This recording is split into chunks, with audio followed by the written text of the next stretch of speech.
Apalagi nih? Halo. Om, kenapa ya Kepala Otorita IKN Nusantara dan wakilnya mundur dari jabatannya? Ya mana Om tahu. Ya mungkin mumpung gajinya belum dipotong tapera. Halo.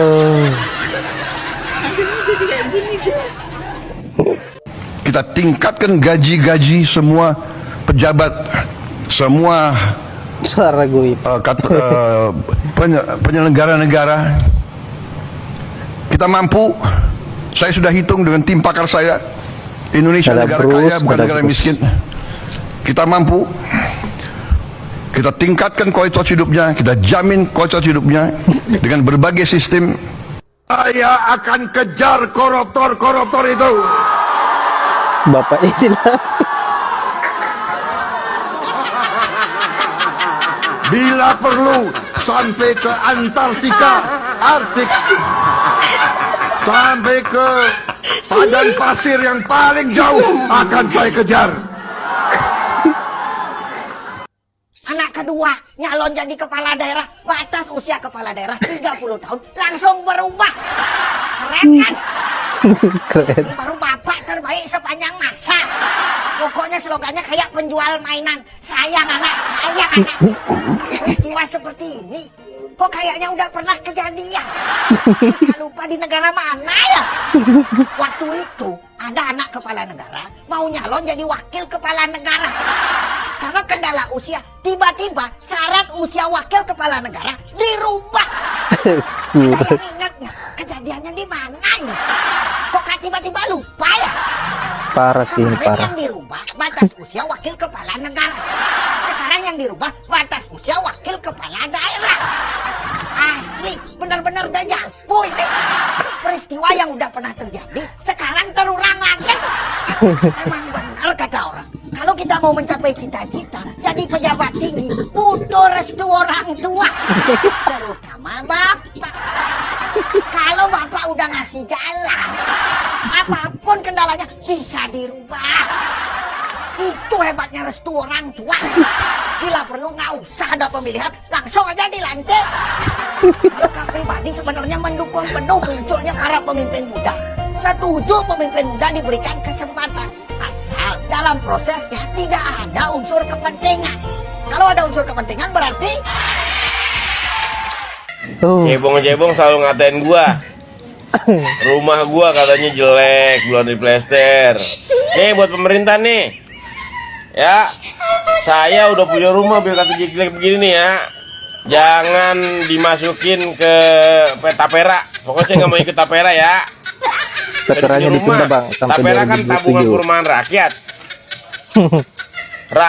Rakyat yang belum punya rumah aja. Kayak pendukung 02, no kan banyakan kan nggak punya rumah tuh, ya kan? Ada juga sih yang punya rumah, tapi kebanyakan nggak punya rumah. Banyak kuli proyek, kuproy, ya kan? Terus kerja di apa namanya tuh, di material banyak. Kan nggak punya rumah dia, tinggal di mes. Buat dia aja tuh. Kalau saya mah jangan ya. Oke. 01 otaknya cuma janda ya bisa. Cuma janda aja. Ya wajar dong. Saya kan pria lajang. Masa iya saya harus mikirin seorang duda? Mana dudanya duda tua lagi. Hidup di Konoha itu keras guys, karena selain dituntut untuk bahagiain keluarga, kita juga dituntut untuk bahagiain pemerintah. Bang Bule. Dinas pendidikan juga nggak tahu. Nah, kementerian juga jadi kalau mau lakukan verifikasi, harusnya kementerian melakukan verifikasi terhadap dinas, dinas lakukan verifikasi terhadap kepala sekolah, hasil verifikasi itu baru diberikan kepada kami. Itu jangan dibolak-balik. Bahkan saya minta Pak Ibu pimpinan, Bapak Ibu pimpinan, kita ambilkan Waktu rekomendasi kepada KPK, Menteri periksa Pendidikan dihantam APBN yang sama ada di DPR. Kemendikbud. Karena ini banyak persoalan, PIP, KIP, dana BOS, banyak hancur ini. Tolong Ibu, saya minta Pak Pimpinan, kita berikan rekomendasi kepada KPK, periksa dari 2021, 2022, 2023. Nggak usah tambah anggaran kalau memang banyak korupsi, uang negara habis, bukan untuk rakyat. Saya marah Pak Menteri untuk sekian kalinya.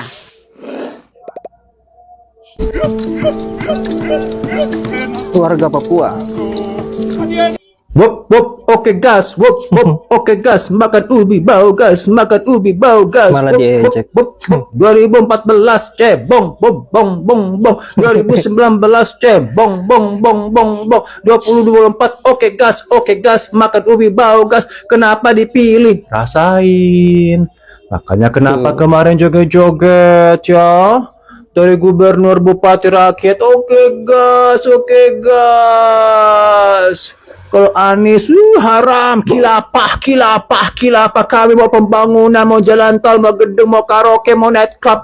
Hore, oke gas, babat habis. Ya babat sekarang habis. Jadi kenapa sekarang mengeluh? Meminta tolong kepada siapa? Yang mengambil keputusan itu dari pusat kok. Seperti Pulau Rempang, di KN, dan juga di Papua. Suku-suku adat istiadat mau dihapus dari muka bumi karena pesanan dari Chungkwo. Dan kalau oke gas ya sudah, saya tidak terharu sama sekali dan tidak mau menolong, memviralkan untuk membela kepentingan kalian karena saya pernah menolong Pulau Rempang sampai namaku dibahas di DPR selama Menteri Ontohot itu. Ada bule-bule ya yang intervensi negara kami. Astaga, masa nggak bisa tahu sih gue itu orang lokal, orang Sunda. Bule-bule Intel, terus bule-bule Intel bisa ngelambe pula di TikTok. Terus masa patokannya itu Intel main TikTok? Kayaknya Intel tuh ngumpet-ngumpet deh. Mana ada Intel muncul begini kan di TikTok, membahas si Marijan, si hamil duluan di Jerman, dan topik-topik artis. Mana ada Intel kayak gitu? Aduh, bener-bener deh IQ-nya jongkok. Habis itu saya membela juga IKN, itu suku adat istiadat, aku diserang. Sekarang gue mau bela kalian, sorry. Dari 2014 itu cebong di sana, sekarang kalian menikmati cebong itu ya. Dan makan ubi bau gas. Oke gas, makan ubi bau gas. Cepat, bat, bikin food estate, bikin ubi, makin bau, makin gas. Yap, saya kira itulah kompilasi parodi dari para netizen untuk keluarga dinasti dan juga Pak Prabowo tentunya. Dan kita lihat di video terakhir di mana penyesalan dari warga Papua sebagian ya. Saya kira apa yang menjadi pilihan mereka ini dari 2014 sampai 2024 dan menganggap Pak Jokowi adalah bapak pembangunan, saya kira apa yang menjadi ekspektasi mereka ini tidak sesuai dengan fakta yang terjadi, bahwa Pak Jokowi betul-betul mensejahterakan rakyat Papua. Dan penyesalan itu muncul ketika hutan-hutan yang ada di Papua digusur habis oleh pemerintah dan suku-suku yang ada di sana, maka terancang untuk diusir dari tanahnya sendiri. Seperti kejadian yang di IKN kemarin-kemarin, penduduk lokal diusir paksa dan bahkan diiming-imingi akan diganti rugi terkait dengan lahan yang dia tinggali selama berapa puluh tahun, sampai akhirnya mereka disuruh hengkang dari lokasi tersebut. Dan yang tak kalah menarik adalah lagi dan lagi aksi kocak dari netizen ini membuat kita terhibur, dan tentu semakin kesini kita lihat sendiri sebagian rakyat Indonesia semakin memberikan perlawanan terhadap Pak Jokowi, karena kita tahu sendiri bahwa Pak Jokowi semakin tidak mempunyai rasa perikemanusiaan terhadap rakyat Indonesia, melainkan hanya penindasan dan penindasan yang dilakukan oleh Jokowi CS dan selalu mengatasnamakan investasi dan meningkatkan perekonomian rakyat Tapi pada kenyataannya yang ada hanya memberikan beban yang besar terhadap rakyat dan seolah-olah sengaja menindas rakyat. Dan inilah yang menjadi keluh kesah rakyat saat ini. Dan inilah yang menjadi alasan rakyat kenapa selalu mengkritisi kebijakan-kebijakan buruk yang dilakukan oleh pemerintah dengan cara yang keras dan bahkan dengan cara yang lucu tapi sangat menyengat, saya kira. Baiklah, saya akhiri dengan ucapan wallahul muwaffiq ila aqwamit thoriq. Assalamualaikum warahmatullahi wabarakatuh.